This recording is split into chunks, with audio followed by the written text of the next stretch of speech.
1, 2, 3. Welcome to the show. Get familiar. Get familiar. Get familiar. Welcome to Win Big with Clinton Sparks. It's time to get familiar. Lil Yachty's in the building. Vote. What's up? What's up, man? How you doing? I just got to wait for the crowd to calm down. They're really excited. All right, they calm down. How you doing? I'm doing great, Yachty. How are you? I'm good, brother. I'm chilling. Man, where you? I'm in New York right now. What are you doing in New York? Just trying to catch a vibe musically. Is there a vibe in New York right now that you're catching? I'm enjoying it. You know, I'm enjoying it. I'm going to the studio right after this. Do you move around intentionally just to catch different vibes when you're working? No. I don't go anywhere. I stay stationed. Well, you live in Atlanta, don't you?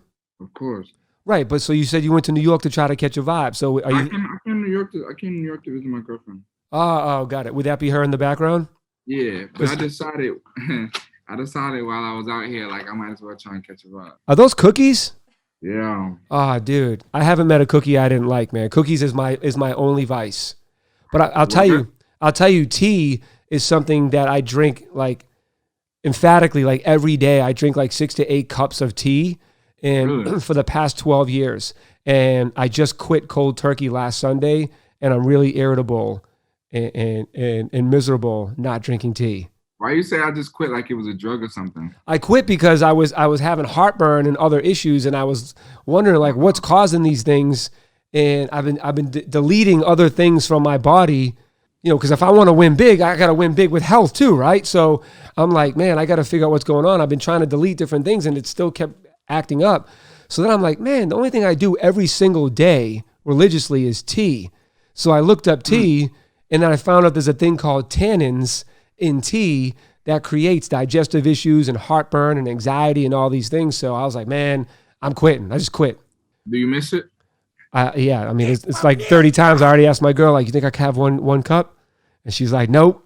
Well, you're done for good? You didn't want to just cut it down? You didn't want to cut it down? Nah, I'm the type of dude that if I find out, I don't wean off things. I just, boom, gone.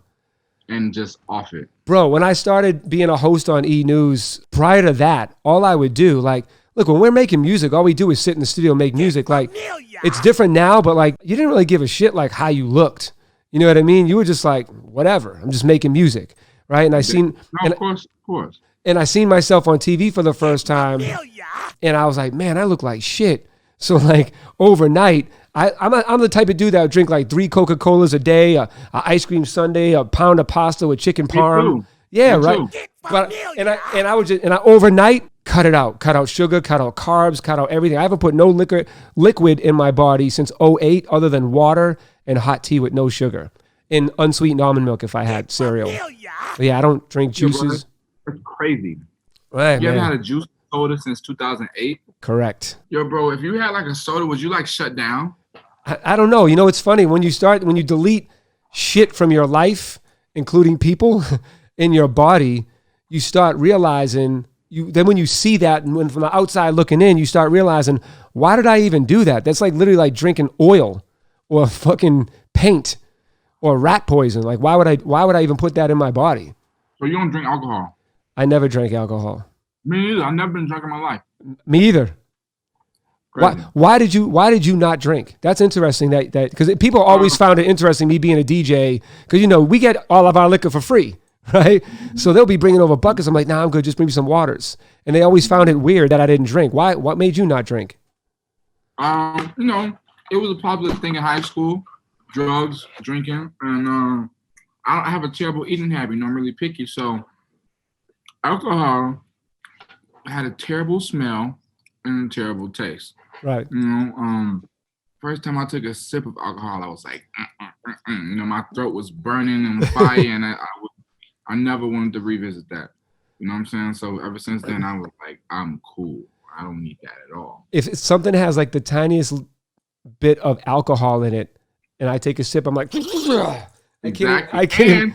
And another thing is, I've seen so many just bad incidents. I've just seen a lot of bad outcomes from it. Yo, you never, in the history of life, no one's ever said anything like, yo, thank God I was fucking drunk. We fucking won big. Like, Right. It's never happened, ever. It's Ever. Like you get diseases, you get someone pregnant, you crash up your car, you make bad decisions, you waste money. It's like, why? If you know all these things are going to happen, what would make you decide to do that? It can happen. All these things can happen. All these things, it's highly likely that these things can happen. Bro. Bro, you're making me jealous with cookies. I also cut out cookies a couple weeks back. And like, dude, cookies is the one thing. I'll eat clean, everything clean. But cookies, I can't eat one, I can't eat two, I can't eat three. If you buy a box, I'm eating the box. The box. Yeah. What kind of cookies you like?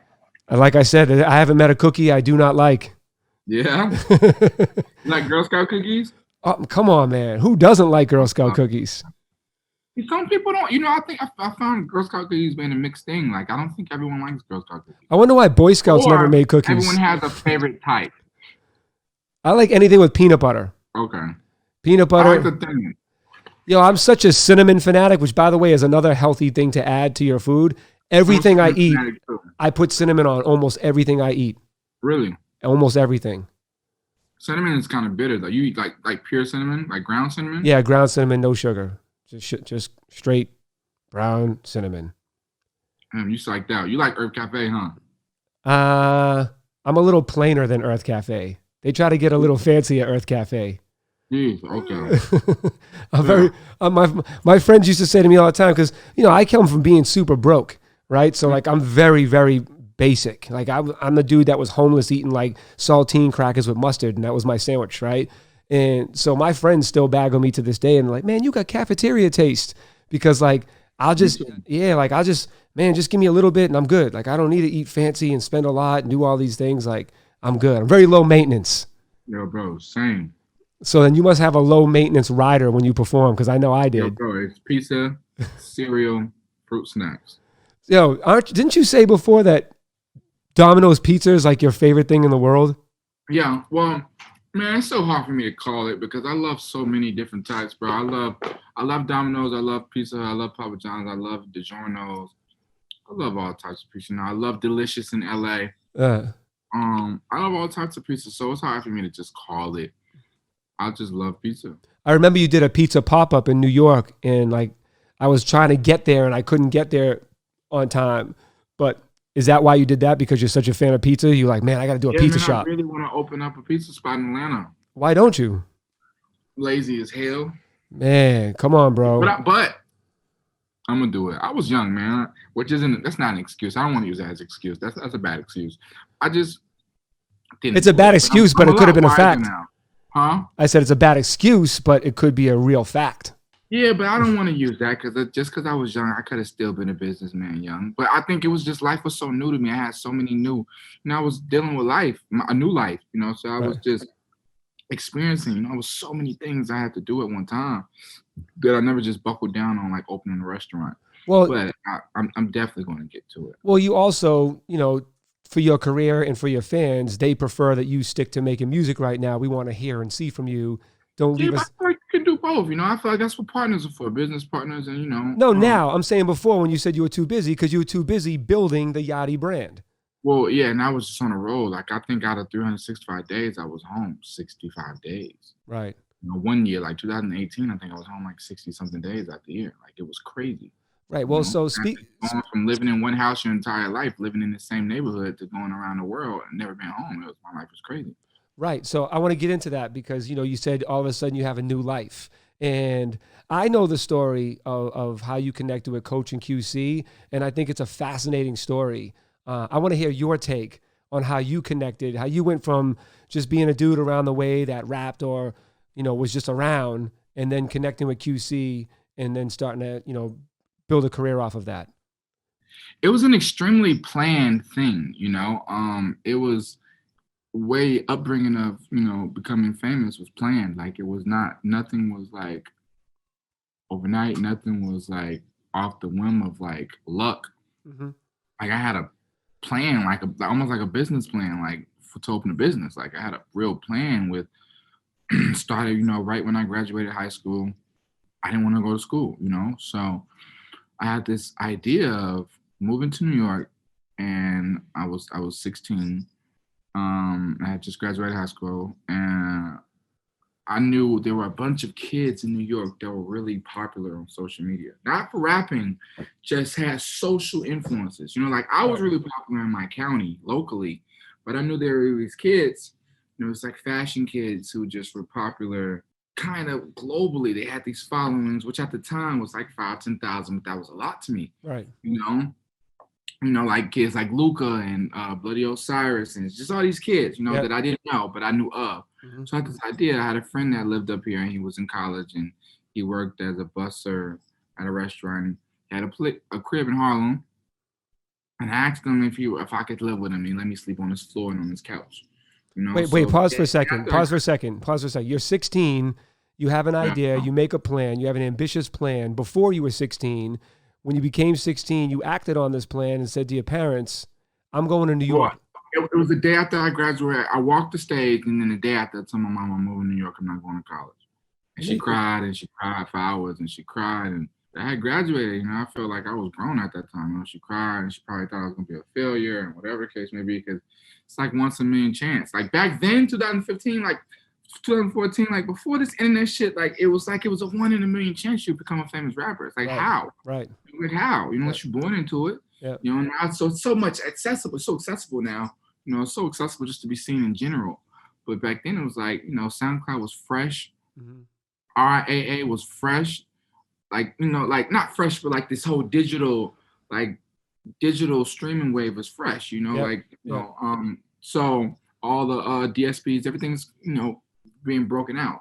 The entry point for people to make stuff in their bedroom and just put it to the world was broken down. Exactly. Right. My mom thought, life was over. Like her son's gonna be a failure. Plus, I just graduated high school. I mean, like I barely passed by the hair on chin, like with these. Like not. I didn't want to go to college. I had this plan to go to New York and network. Like I had this idea, like I'm going to just become friends with all these guys who follow me. I'm not going to ask them for anything.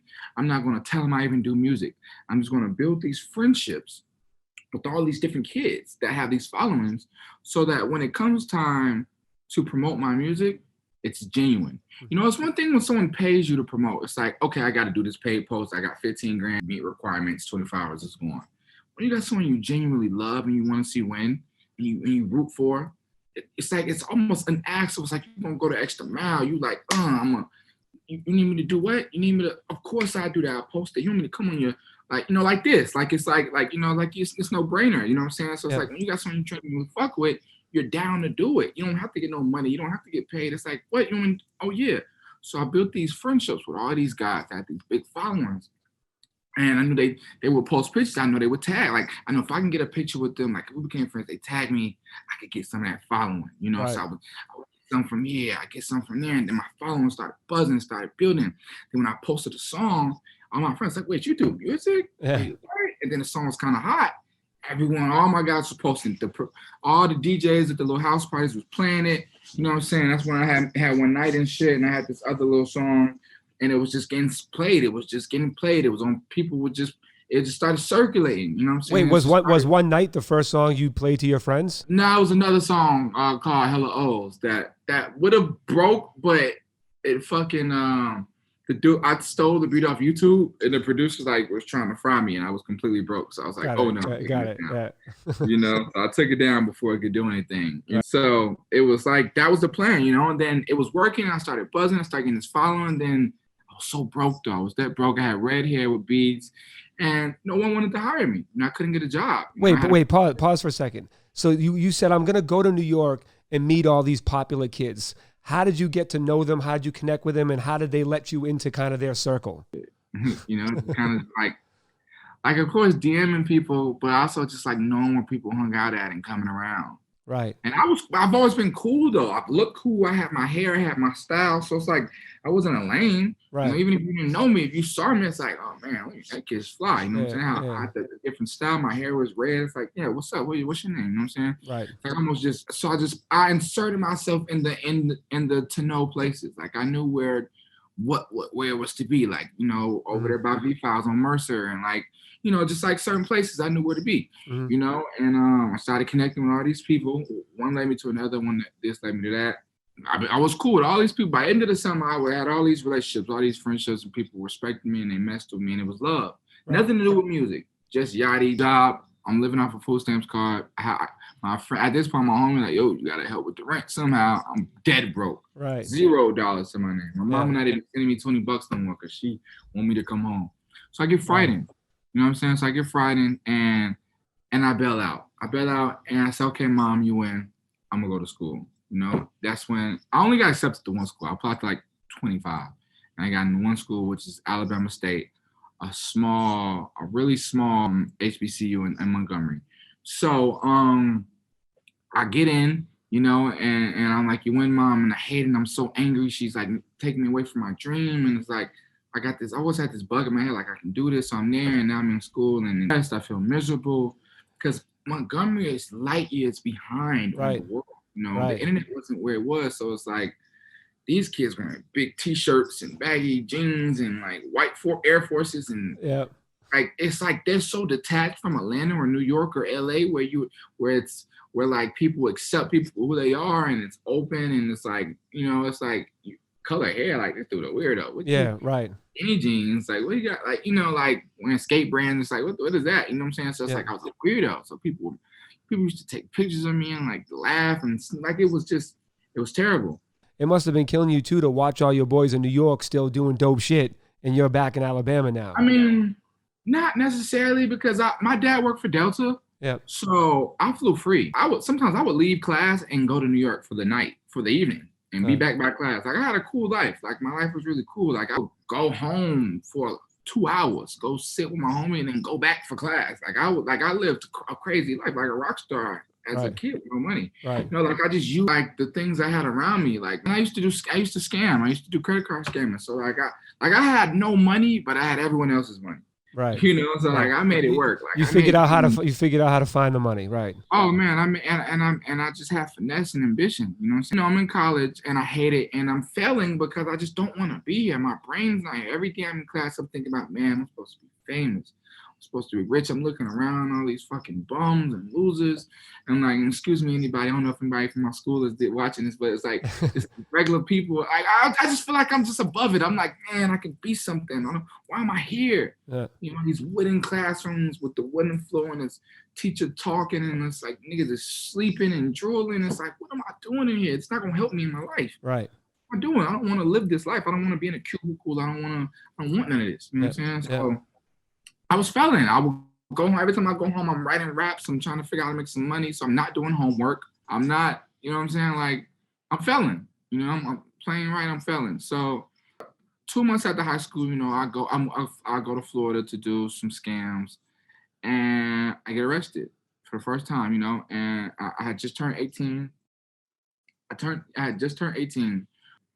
Man, after I got arrested and went back to school, my brain was different. It was like, man, because I was like, I can't be another statistic, you know, another black male falling into this like category. You know, I don't want to live an illegal life. I don't want to be in jail. I don't want that for myself. You know, I want to, you know, my mother, I was already crying. I was putting my mother through so much pain. I was just like, fuck, I was hurting her. Right. You know, my mother's my world, you know. Huh? She knew you got arrested, obviously, yeah? Well, I had to call eventually. It was like, shit, I didn't know nothing. I didn't know what to do. You got arrested in New York? In Miami. I was supposed to be at school in class. She didn't even know I was in Miami. Right. You know? Delta knew. Delta knew. My dad knew, you know? So when I got back to school in the next 2 days, man, it was so weird. It was almost like I did DMT or something. Like my whole vision was different. Like the school was just like, it was like gray. I'll never forget, I was in my history class and the lights was off and a movie was playing or a presentation or something. And the teacher was talking and was like Charlie Brown parents. It was like, wah, wah, wah, wah, wah. Yeah. I had my laptop up. I was playing Grand Theft Auto San Andreas on my fucking MacBook. I'm looking around, and when the class dismissed and we got up, I packed up and I was walking back to my dorm and I was just like looking around. It's like I was walking in slow motion. I was like, what am I doing here, bro? It's not, I can do this. And I packed up and I left. Right. I came home. I said, Mom, I'm sorry. Don't hate me, but I'm coming home. You know? Yeah. And so then I came up with this plan for my mom. I was 18. but every other freshman was 19. So I said, look, Mom, give me a year. I said, Mom, give me a year. Let me try my dreams. If it doesn't work, I'll go back next year. I'll be the same age as every other freshman. It's like I didn't miss nothing. I was going to say, you graduated high school pretty early. Yeah, I graduated early, you know. So I was like, I'll come back in Atlanta, back with my mom, and I'm doing the same thing I was doing in New York in the city of Atlanta, because I grew up outside of Atlanta. I grew up in a suburban area. Yep. So I'm doing the same plan, going to these parties, trying to meet these cool kids, these DJs, you know. But at the same time, I'm trying to get in touch with Coach. You know, so I'm DMing Coach, I'm DMing him. He's not responding. He's not seeing on my DMs. So it's like, fuck, I'm trying to get in contact with him. I see him one day at a party, but I freeze up. Right. I was too scared to speak to him, you know, so I didn't. So for those that are watching, Coach is the owner of QC, Quality Control, the record label. Right. Right. Trying to DM, and then one day my dad's like, I'm going to show you music. Now, first time my mom knew Coach K, and I always tell my mom, like, Mom, please try and get in touch with him. And she would never do it. My mom was so lame. She would never want to bother him. You know, she didn't know him, but she went to school with him. She knew someone that did know him. Right. But my mom had never heard my music, so it's kind of like one of those things. Like, yeah, all right, baby, yeah, you can rap, you're a rapper. Like, so she wasn't supportive without even hearing it. No, without even hearing it. My mom didn't believe in it at all. You could have been the greatest to walk. Yo, my mom didn't believe in it one bit. She did not like it. She didn't believe in it. She didn't like the idea because she didn't even hear it. So there's not even anything to not like. Well, yeah, she just wanted me to go to college. My mom was so textbook. All she knows is you know, graduate, go to high school, get a job, work corporate. My mom worked in corporate America. Got it. Well, she used to. My mom's retired now, but she used to work corporate America. So she knows someone that knows Coach. Yeah, but she'll never plug me. So one day my dad hits me like, "Yo, bro, I got a homie named Kevin Lee. I want to introduce you to him." My mom and Coach went to college together in Indiana. They both grew up in Indiana. But then my dad's like, "Yo, man, I want to play music for I hit my guy Kevin up." I'm like, Kevin Lee, like Coach K, like, you know Coach K. I never knew my dad knew Coach K. Right. So both of my parents separately knew Coach K, had these individual relationships with him from the past. From high school. So my mom's in Indiana, my dad's in Atlanta. Yep. They didn't like it, and no, I didn't know this. So I'm trying to get in touch with the dude, and they know him personally. Yep. You know, so my dad hits him, and Coach hit him right back, like, "Yo, this your son? Yo, I've been looking for this dude. Like, I've been trying to get in contact with him." You know what I'm saying? So I'm like, oh my God, like, you know, like, it's so crazy. In high school, I loved QC because it was so close to home. It was Atlanta. It was a local label. I just thought it was so cool. Yeah. You know? They were all black. It was fresh. It was like new. Migos was unseen. Migos was new. You know, it was like, I just loved it. You know, yep. Coach, I thought it was dope. You know, so I always wanted to be there. From the beginning, I could pull up tweets to me saying I want to be QC. I'm gonna be QC one day. Right. You know, so when I got the meeting with Coach, man, it's like from that very second, my mind was made. I wanted to be QC. I took 30 label meetings. Every label in the world wanted me. Every label offered me. Kanye West wanted to sign me. Rocky wanted to sign me. Every label, Def Jam, Interscope, everybody wanted me. Atlantic, I was like, oh, I'm going to be QC. I know it, you know, and QC wasn't even big. You know, they wasn't popping. They were still a local label. They weren't, not local, independent. So how did all these artists, how did Kanye and Atlantic, how did they all know about you at this point? I was just the shit. Like, I was the hottest thing on the internet. Okay, cool. You know, especially after I modeled Yeezy season, I was like the #1 draft pick. Right. Like 2016, 2015, I think 2015, 2016, I was the #1 draft pick. Right. For sure. Yep. You know, I think we need to applaud that. Ladies and gentlemen, 2016 #1 draft pick, Lil Yachty. You know what I'm saying? So I'm kind of cutting around, but so I met Coach, right? And then it's like from there, it's like he started managing me. You know, we held out on signing because we wanted to do the independent thing for a while, and we just grinded, man. I put my first mixtape out, and that was March. And by I think May, I signed $1 million deal. You know, so I dropped out in October. So I told my mom, give me a year, but from October to May, I had made $1 million. I was 18 years old. I made my first $1 million. You know what I'm saying? And from right there, you know, I moved out my mother's house. I moved my mother out that house. We still kept that house. I paid her car off. I bought her a new car. Like, you know, just did all the things I was supposed to do, try and pay her back and try to. But wait, did you pay taxes? Well, I paid taxes later. I paid taxes later. At 18, I didn't know anything about taxes. Right. But later down the line, it's okay. We caught up. We got everything right. We caught up, and we got on time. You know what I'm saying? But I'm not even gonna lie. I'm gonna be honest. But we got it all under control now. You know what I'm saying? Right, I was right, definitely living fast. right. But Wait, so how did it go from coach managing you to then saying, you know what, it's time, let's sign now? well, I wanted to every day. I would be like, Coach, is it time? Coach, are we ready? Coach, can we sign now? Right. It's like, not ready yet. Just wait. Just chill. So what he was doing was he was building my name. So that when like I wouldn't take a little deal. Like he was building my name so that when it was time to sign, it was like the big check. Right. Because like this is Lil Yachty. He done did this, and that. He done, he's the shit. He's here. We making this much. We doing this. We don't really need to sign, but if you want to sign, we want this. Right, right. And that's when he brought me to Capitol. And QC had just signed a deal with Capitol on becoming a major label. And we took it up from there. I put QC on the map for real. So would you say that, well, let's, that also deserves a round of applause. Yeah. Well done, Little Boat. So would you say that $1 million check was, because the question I was going to ask is, when did you feel like like you said earlier, your life became different? Was it after that $1 million check or? No. Well, I mean, that, of course, I started living different, but I still didn't feel any different. I didn't do anything. It took a long time for me to realize, like, I'm really like a celebrity now. Like, life is different. Right.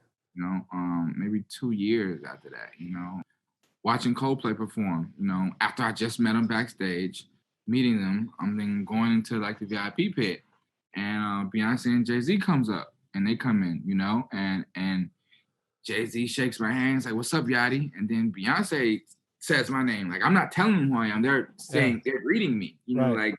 like we know who you are. And after that, I was like, yo, Beyonce and Jay-Z know who I am. That's crazy. Then another time, man, that same day, Obama's kids came to watch my set. So, it was like, damn, I'm really something. Right. I was fucking 19 or I was 19, maybe turning 20. Like, I don't remember, like, I was mad young, so like, Right. that was when I started realizing, like, damn, that's 2017, not 2018, 2017. But that's when I was like, damn, I'm really like someone important, And Right. then, and even within, I always hung out with the same friends and went back to my high school and shit, the Keppel level ground, same barbershop, all that. So I still never got like above myself, I think that, one of the things I said kind of in the opening when I brought you on, outside of you being talented and obviously making dope records, I think one of the reasons why a lot of people like you is because of you. You know what I mean? Like you can't fake authenticity, you can't fake real, you can't fake relatability. And I think I would bet money that that's one of the things Coach seen in you that made him excited outside of you being, dope and doing what you're doing in the streets. But the fact that you had a plan, the fact that you followed through, the fact that you had vision, the fact that you knew something was bigger than you, there's a lot of, you see it all the time. There's a lot of people out here that just want to be rappers. Do you know what I'm saying? But like you wanted to be this your life, not just rapping. You wanted the culture that came with it. You wanted to build the culture that then became what is today. Because prior to you, you represent the symbol in the new wave of hip hop, in the new superstars in hip hop, and the new sound, and the new culture, and the new fashion, and the new way that hip hop is conveyed throughout the world. You're a major component in that. Right. So it's much bigger than just being an artist. So what do you think? I know that there's a lot of people when you were coming up, a lot of kind of gatekeepers, if you will, that didn't understand this new wave, that didn't really understand you coming in. I don't want to say all, but a lot. A lot. Right. So what did you ever get like deflated or feel like kind of, was it daunting for you to go to? Man, when the situation happened with the Biggie Tupac thing, when I was just being honest that I didn't listen to them and didn't know their music. Yeah. Because I'm from the South and Right. my parents didn't play that. That was one of the craziest. I was not depressed, but it was like crazy. Like I was getting death threats. My family was getting death threats. Like it was crazy. Like it was like I had to do something wild. Like it was like people hated me. Right. Hated me. I was the talk of every barbershop, talk of anywhere hip hop was spoke of. Every day I woke up, it had a new topic to me. Like every day I woke up, it was a new headline. Right. Was Was there ever times, like I know you said, maybe you were touching on depression where there are times you're like, damn, man, am I a rap? Is this going to be over for me? Did that ever cross your Hell mind? no, because my fans were so strong and kids loved me so much. It was just a thing. That's when it was the divide of back then, 2017. That's when the divide of old versus new. Mm-hmm, You know, right. that's when it was like. At that time, I thought we would never get along. I thought there would never be a meet. I never thought, you know, fucking DJ, fucking Funk Flex, and all the New York DJs would respect us. You know, I thought it was another South versus North rap thing, you know, but new versus young, where we just didn't get our respect. And I thought it was gonna be rebels, and we was gonna be like, fuck them old niggas and be young niggas and get these big bags and all this money and kill the charts, and they have to play our songs because they the hot songs, and it was gonna be like, fuck them. That's what's gonna be. And then I started getting older, right? And I always respected people, you know. But if you cross me, I'm gonna cross you. But I always had respect for Funk Flex and Ebro with it, and I always had respect for rap itself. And I've always wanted to show people I was a rapper. Like I wasn't a mumble rapper, you know, like right. all my niggas who mumble rap. And they were categorizing you as that, and you clearly were but not. I was an actual rapper. Yeah. I rap my ass off anytime. Right. You know, so I had this, it was like I wanted to prove it. I was never scared. Like it was this thing where young niggas wasn't coming to radios. Young niggas wasn't doing interviews because niggas was disrespecting us. They tried to make us freestyle on spot. They talk about some old shit. Like one time a DJ would try to ask Uzi about DJ Premier. He was like, you know, I don't know no DJ Premier beat, so I wouldn't rap on that. Some shit like that. They just tried to play us. They kept trying to play us over hip history and shit that we didn't know about. We was young niggas. Right. You know? And then, made niggas really on their rock star shit. You guys I learned the respect, and then I started trying to bridge the gap, you know, not for everyone, but just for myself, you know, because I was so known like to just, man, be against the older generation. Everyone hated me. I was a poster boy for the new generation. Yeah, you were. Anything anyone did, it was about, like, they spoke Yachty. Like, I was the face of the new generation. Right. Because I was the one doing all the interviews. Nobody else was doing it. Uzi wasn't doing no interviews. Cardi wasn't doing no interviews. 21 didn't do no interviews. I was doing all the interviews. Right. I'm a talkative ass nigga, and I know how to speak. I got good speech. So I always spoke. I never was scared to talk. I always would speak. Right. You know, so I was like taking all the bullets. I would take all the bullets. I would take all the hate, you know. And because of that, you helped usher in what is now the new wave of hip hop. And what's crazy is like it needed that. You know, you kind of needed, you know, new younger dudes with new vision, new ideas for culture and fashion and kind of mixing it all up in a way that people didn't do before. It was very segregated, you know, even 6 years ago, like prior to 6 years ago, before like, you know, X and all you guys started coming out with, you know, almost to older heads, almost like not really caring about the quality. Just kind of just making it in your bed. Everything sounded like it was just made in the bedroom and didn't have all the care of going to a big studio that costs you $300 an hour with the hottest engineer and shooting a video that costs, you know, $700,000. They're just like, man, these dudes ain't real. They're in their bedroom just making shit. Look at that shit. We didn't have the money. Yeah, that shit sounds whack. And like, it's crazy because I watched it happen. Like, I remember the first time hearing X's song and the distorted 808. And I remember I was with a bunch of like DJs and they were like, man, what the fuck is this shit? And I was like, this shit is hard as fuck. And they were like, nah, they need to go mix this shit. And I was like, but that's the beauty of it, that it's not so fucking polished. And that's what's fucking great. And things that are always unpolished always come through. Like you look at the history of time, it's always somebody that was unpolished that came in and then created the next wave and said, nah, I don't know what y'all are doing. You know what I mean? So in hip hop, it's the same thing with regular business. I mean, there is a business of hip hop. So when you're changing, you know, who the guards are and the sound and the rules, those that are stuck and used to those ones get mad and don't have the vision to see the future. Because if they did, they would have fucking did it. You know what I mean? So you got the new people that come in and do, and they're mad at it because they don't understand it. They don't relate to it. They're too old to fucking see the vision of where it's going to be 2, 3, 5 years from now. And that's what was happening. But that happens with every single industry when new people come along and want to break the rules or break the mold of things that were working before for other people in every business, from real estate to banking to hip hop to fashion, whatever it is, man. And like, I applaud you, man, because I watched your journey. I watched people taking shots. I watched you take them. I watched you keep coming back. And at the end of the day, fucking dope prevails. And Yachty is dope. So speaking of marketing and businesses, what made you come up with the name Lil Yachty? So I was a part of a group called the Yacht Club in high school. Mm. It was a group of guys who love fashion, love styling, love clothes and music, and I was the youngest one. I was the baby, so I used to call myself Little Yachty because I was the youngest one out the group. Right. And then, so what were the other what were the other boat names in that group? OG Yacht, it was OG Yacht. Me and OG Yacht, like his name was Soup. Man, he had the actual like sailor names. Everyone else was like Jesus and all kind of names like BU, and it was fucking Katie. Oh, it was Katie Yacht. Katie Yacht. You still got Katie Yacht. It was a few of us. It was all kind of names, but I was Lil Yachty. But at first, my rap name was RD. What is that? And I used to every time every time someone asked me what does RD stand for, I would give them a different meaning. It was like my little thing. I was like, okay.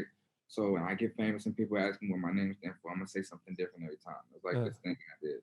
And then, but Lil Yachty was my username. That's why I have it on like everything I have. I have the real Lil Yachty because I had it since high school. Right. On my Twitter, on my Xbox, on everything. It's always been Lil Yachty. Was RD? Was any of the names? Was it ever really? Was really dope? Ever one of the RDs? Nah, it was like Rich Dollars. Was Raw Dog? It was like nah, it was like Ratchet Daddy. It was like weird shit. It was like usually having to do with money. What would you say is the biggest obstacle outside of those like, man, even at home, like your mom not believing, and then kind of at the time the gatekeepers not believing? Past that, what would you say is one of the biggest obstacles within yourself that you had to overcome? None of that. The biggest obstacle is once you make it and staying relevant. That's the hardest part. Not getting there, the hardest part is once you gain this group of fans, how do you keep them? Because you keep doing the same thing. They're like, oh, well, this is getting repetitive. He does it too much. You switch it up. Oh, we missed the O. And it'll drive you apart. Like it was driving me crazy. Right. Like, I was having mental breakdowns to where trying to figure out, and you're competing with everyone else. Right. It's not the minor league, it's major league. You're competing with every celebrity, every rapper. So it's like trying to and you got your label, you're trying to meet quotas and first week numbers, and like, man, trying to compete with just trying to make everyone happy. Like that was my thing. Like I used to try to make everyone happy. Then I had the selling thing, which was my group of artists. It was like 12 kids, so I used to try and fucking fund and help. And them niggas just were so lazy and I wasted my money and time and so it's like all that shit just ran me dry, bro. I was so young. I was 18, 19, dealing with all this stuff. Then I had my house. I had my mother's house. I had to fund my family, and it was a lot. I was taking care of a lot of people at 18, 19. Right. And with a lot of responsibility, fresh out of high school. Like I hadn't even lived any life. I've been living with my mom 18 years, and now I'm on my own. I take care of everybody else, and I'm this adult now. Like my life just changed, and I had to take all these people, and on the same time, I'm trying to make music that people want to hear and compete with all these other rappers. It was stressful, bro. It was so stressful. And no one understood it. No one got it. Everyone was just like, man, you rich, bro. You made it. You rich, you famous, you drive a nice car. Yeah. Can you pay my bills? Yeah. No one understood the real struggles of trying to keep up with this lifestyle, and trying to maintain cool and then it's all new to you at the same time. So it's like you're going with the flow. It's not like now in my life where I've been through shit, I've fucked up, I've made good choices, bad ones. I could tell someone else hey, you don't need to spend all that money on jewelry. Right. It's not, you don't need to do that. You're not gonna make any of that back. I had no big bro to do that for me. Right. And so I had to go through all these red flags and obstacles and fuck up by myself. Brought a lot of stress on me, because at the same time I had no one to talk to. All my friends looked up to me.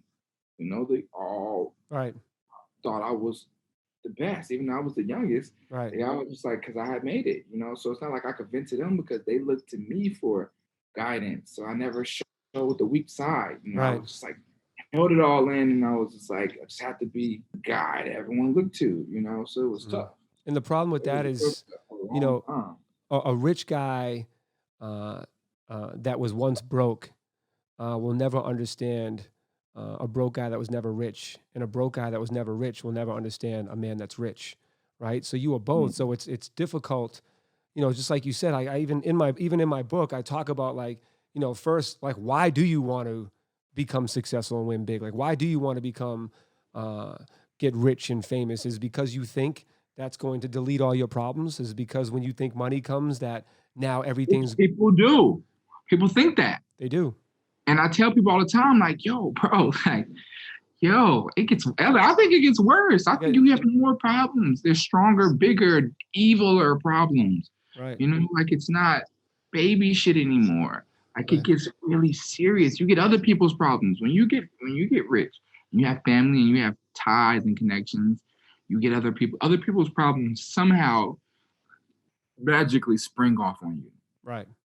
You know? Right. Oh, my daughter, college debt. I'm sorry to bother you. Oh, yo, bro, I'm just trying to get something to eat today. You can, I got a ticket. I got a boot. Can you cash out? Oh, yo, my birthday's coming. Oh, you know, it doesn't stop. Yeah, there was a point that every time, and I don't mean to throw her under the bus because I love her, but there was a time that every time I talked to my mom, she would bring up something that had to do with money, like, oh, my refrigerator or my insurance or my da-da-da-da. It got to a point that I had to literally say to my mom and my sister, don't call me anymore if you're going to call me and talk about money. I don't want to hear. It would give me anxiety when I'd see their name on my phone because I know that they were going to talk. And I just want them to say, how you doing? How you feeling? What's going on? You know what I'm saying? And it was always just, it always ended up getting to something to do with money. And I had to literally tell them, stop calling me. You know, my mom had it really good, man. I felt like I owed my mother so much. Me and my mother shared bank accounts from the second I got famous, so she never had that problem. She spent my money as much as she wanted. When you finally made it, how did your mother come and say, I fucked up, I was wrong? She did it. My mom was the one who doesn't apologize. She's just like, okay, you know. My mom was like, she like hard on the saying she was wrong. Yeah. You know, but you never said, Ma, look at me. I'm on a billboard, Ma. You ain't gonna say it yet? Well, no, she would congratulate me, which is more so like when she was spending a shit ton of money and I had to check her on it. You know, like my mom had just as many watches and rings and diamonds as me. You know, my mom got like, you know, 10 Birkins. You know, that I don't remember buying. I only remember buying one. I only remember bought one, you know, but I know I bought all of them. So it's like, I was like, yo, Ma, where is this stuff coming from? You know, like, where is it coming from? She's like, oh, your last pub check is where it's coming from. My mom she was just like, don't worry about it.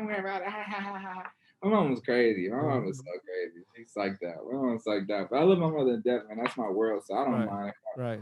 You want to spend every dollar she can because that's my. You You just gotta make a separate bank account that only you know about. Only you and your wealth management guy know about it. Exactly. But my mom's my business manager, so she sees every dollar that comes in and comes out. Damn. Then you just gotta get a secret like account CPA over here. Like, yeah, these checks are just gonna come to you. Don't tell nobody except me. What would you say is one of the biggest failures that you've had in your career so far? That even sometimes now you're like, damn, man, it bothers you today. Man, I hate to be cliche, but I have 0 failures, bro. Yeah. You know, even when I did the Biggie thing, I regretted saying it for so long because I didn't mean any harm by it. You know, like I got respect for Biggie. I just didn't know his music. I didn't listen to it growing up. I didn't know any songs. You know, right? So I felt like it was overrated. You know, but nothing, man. Because if I didn't have did that, I wouldn't have got all those rocks and bullets. You know, like, because so many artists after me have said the same thing as me, they let it go. You know, it's like I took the heat for that. You know, a lot of things I've taken the heat for, man. Like, I'm okay with it because I don't think a lot of people can deal with that pressure the same way. And it built me up to be so strong. Like, I'm a strong guy. Like, it's hard to break me down. Right. You know? Especially if I don't give you my emotions. Like, I'm like a brick wall, you know, and I'm proud of that because, you know, it's hard to be built so strong in this type of day and age with the internet and how the internet set up and shit. Like, I don't give a fuck at this point. Like, say whatever you want. I don't give a fuck. You know, I mean, that plays a role, and my success plays a role in that. Because if I wasn't successful, I'd probably be a little bit more feeling myself, a little, less confident. But thank God I'm still successful, and I see my checks and I know what I do. So it's like I'm comfortable. Like people can say whatever. So Right. I don't have any. It's nothing that I feel like, man. I mean, no, I would if I could go back and not spend $4 million in jewelry. I swear to God, I would. I would take it all back. I would take it all back. I would take it all back, man. It's so pointless. I rarely wear any of it. I spent so much. It was a time period when it was just every day I had to buy something new. I just had to. I felt like I had to. Like, it was so stupid. And it was to keep up with my peers.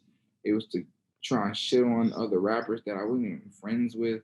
Right. Like, you know what I'm saying? So like, that would be it, man.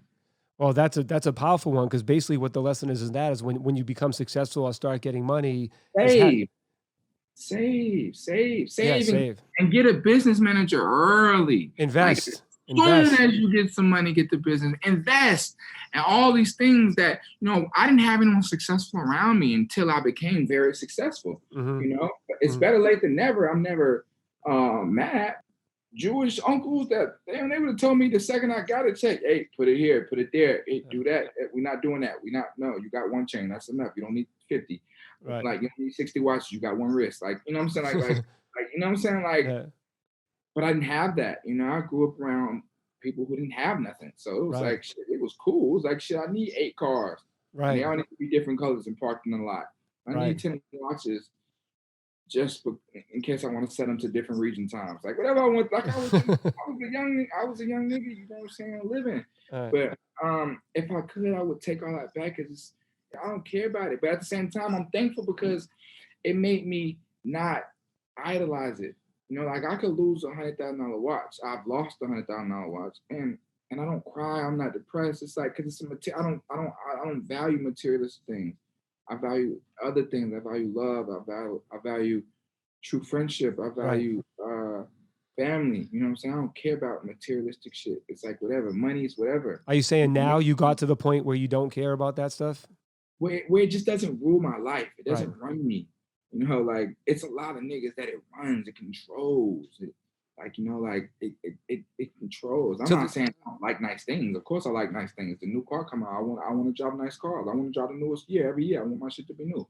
But I'm a lot better. It was a point in time where it was like it ran my life. It was like I had to do with it. I needed it. I didn't feel cool unless I did it. I got out of my system. I flushed it out at a young age. Now I got the rest of my career, which is gonna be a long one. That's good. Smart, and invest in pizza shops. Invest in everything lucrative. So you wrote the song "Act Up" by City Girls. Yeah, I did. Wait, before I ask that, speaking of being up on the hottest new thing, I wanted to say this just real quick. Like some people try to keep up so hard, they'll wear Gucci with 2 different browns. Oh my Jesus. I think that's honestly just some country shit. That's just being raised. I'm telling you, man, niggas come from the country. Niggas come from the mud, bro. When you come from the mud, you don't have no true clue what style is. Style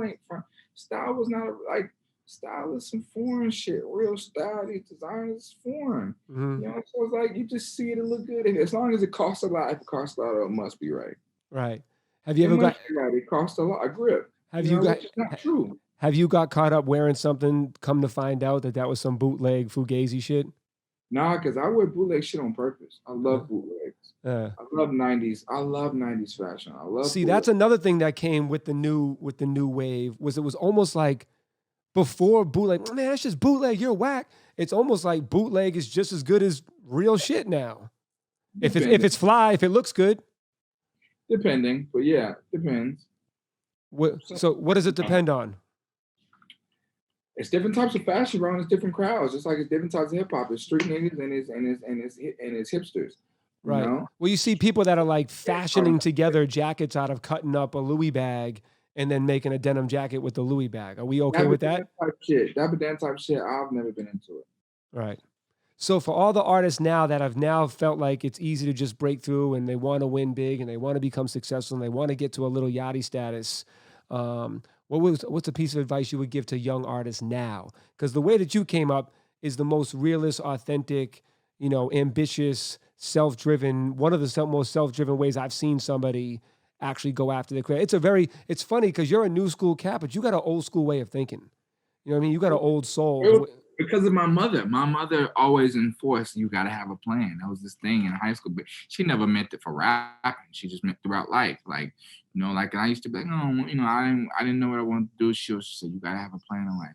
Whatever you're going to do, you got to have a plan. Whether it's, she always just used to say that was this thing. She drove it in my head senior year. Right. You got to have a plan. Whatever you do in life, whatever you do in your life, you got to have a plan. Plan it out. And that's how, so it came from my mother, who of course is an old soul. So, I mean, you got it. It's the very first lesson I teach in here. How to win big in the music business, starting off first, just like you can't build a house until you have the blueprint to know how to build it the right way. And it's just like, that's the truth though. You have some artists that just get lucky, and we can't, that happens, with no blueprint, just viral or overnight, it happens. But man, you can keep your legacy when you plan it out. Right. Well, so then that's your advice. Make a plan, stick to it. And just make yourself heard. No one is going to knock on your door and comes bring you $1 million. You have to make yourself heard.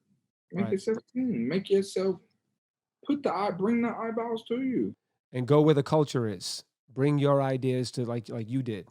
You were smart enough to go where all the social influencer kids were and fuck with all those kids that are down with culture because you were a culture kid yourself. So you had to hang around like-minded people. So I'm going to let you go to sleep and eat some more cookies and hang out with your girl who's probably in the back like, dude, how long is this shit going to last for?